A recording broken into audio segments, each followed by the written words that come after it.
नमस्कार दोस्तों, आज हम फिर से आपको बुद्ध के प्रवचन के जरिए एक कहानी सुनाने वाले हैं। मित्रों, आपने भी देखा होगा कि पूजा पाठ करने वाले लोगों की जिंदगी बुरे काम करने वालों की तुलना में काफी कठिन होती है। यह आपने निश्चित रूप से सोचा होगा, इसलिए चलिए आपको इसका रहस्य बताते हैं। चलिए आपको पुराणों में वर्णित एक कहानी सुनाते हैं जो आपको बताएगा कि हर जीव को उसके काम के अनुसार फल मिलता है। अगर कोई अच्छे काम करता है तो उसे अच्छे फल मिलते हैं और बुरे काम करने वाले दुखी होते हैं। बुद्ध ने बताया कि एक गांव में दो आदमी रहते थे।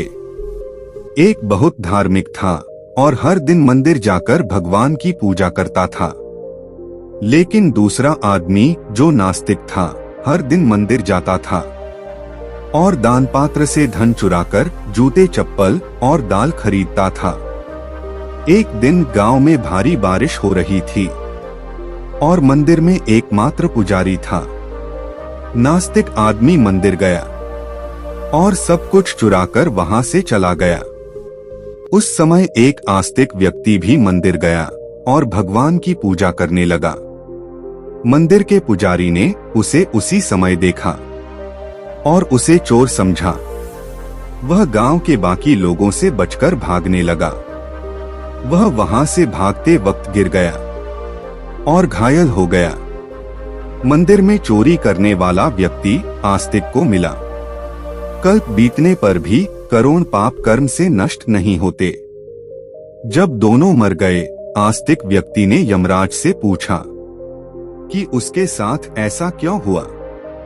यमराज ने कहा कि अगर तुम पर झूठा आरोप लगाया गया तो तुम मर जाओगे, लेकिन तुमने अच्छे काम किए तो बच जाओगे। यमराज ने कहा कि उसके भाग्य में एक राजा बनना लिखा था, लेकिन उसने अपने पापों के कारण वह सिर्फ एक छोटा सा चोर बन गया।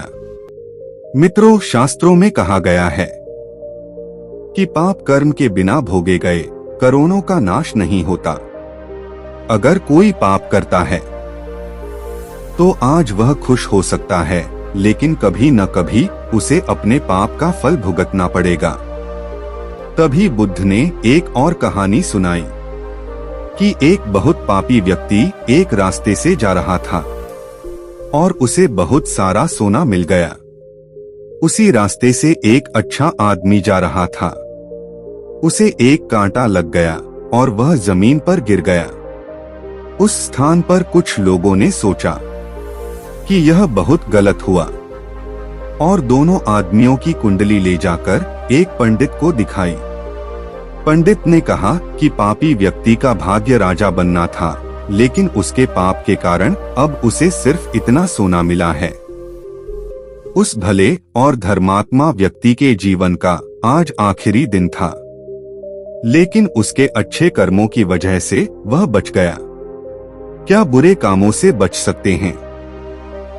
तभी बुद्ध ने फिर कहा कि हर व्यक्ति को अपने अच्छे और बुरे कामों का परिणाम भुगतना पड़ता है। नेक कामों से अच्छे फल मिलते हैं और बुरे कामों से बुरे फल मिलते हैं। हमें अच्छे और बुरे दोनों कामों का परिणाम भोगना होगा। बुद्ध कहते हैं, भगवान श्री कृष्ण ने भगवत गीता में कहा है कि कर्म की गति को समझना आसान नहीं है। इसका अर्थ यह है कि यह समझना बहुत मुश्किल है कि किस जन्म में हमने क्या किया है और उसका क्या फल मिलेगा। यह संभव है कि आपने हजारों जन्मों पहले किया होगा, जिस पाप के कारण आज आपके साथ इतना बुरा हुआ है। इसके अलावा आप शायद अनजाने में कुछ गलत किया हो, जिसके बारे में आपको पता नहीं है। क्या धोखा देकर किए गए पापों का परिणाम मिलता है? कर्म का सिद्धांत सटीक नहीं है। चाहे आप जानबूझकर करें या अनजाने में, अगर आप कुछ गलत करते हैं तो आपको उसका फल अवश्य मिलेगा। शास्त्र कहते हैं कि अगर आप अचानक आग को छुए तो आपका हाथ जलेगा ही। शास्त्रों में कई कहानियां हैं जो बताती हैं कि अनजाने में किए गए पाप का फल भी लोगों को मिला है। तभी बुद्ध ने एक और कहानी सुनाई कि पांडवों के पिता महाराज पांडु की एक कहानी है कि उन्होंने एक हिरण को तीर मार दिया था। वे उस समय नहीं जानते थे कि एक ऋषि ने हिरण का रूप लिया था और उनको श्राप दे दिया था, जिसके कारण वे बाद में मर गए। सहस्त्रों के अनुसार क्षत्रिय राजाओं को शिकार करने की अनुमति थी और हिरण को मारना कोई पाप नहीं था, लेकिन पांडु को पता नहीं था कि वे एक ऋषि थे, इसलिए उन्हें इतना बुरा श्राप मिला कि वे मर गए। बुद्ध ने बताया कि पाप से बचने के लिए क्या करें। श्री भागवत गीता में भगवान श्री कृष्ण कहते हैं कि कर्म और उसके फलों को समझना बहुत कठिन है, लेकिन प्रत्येक व्यक्ति अपने कर्मों के फल अवश्य प्राप्त करता है।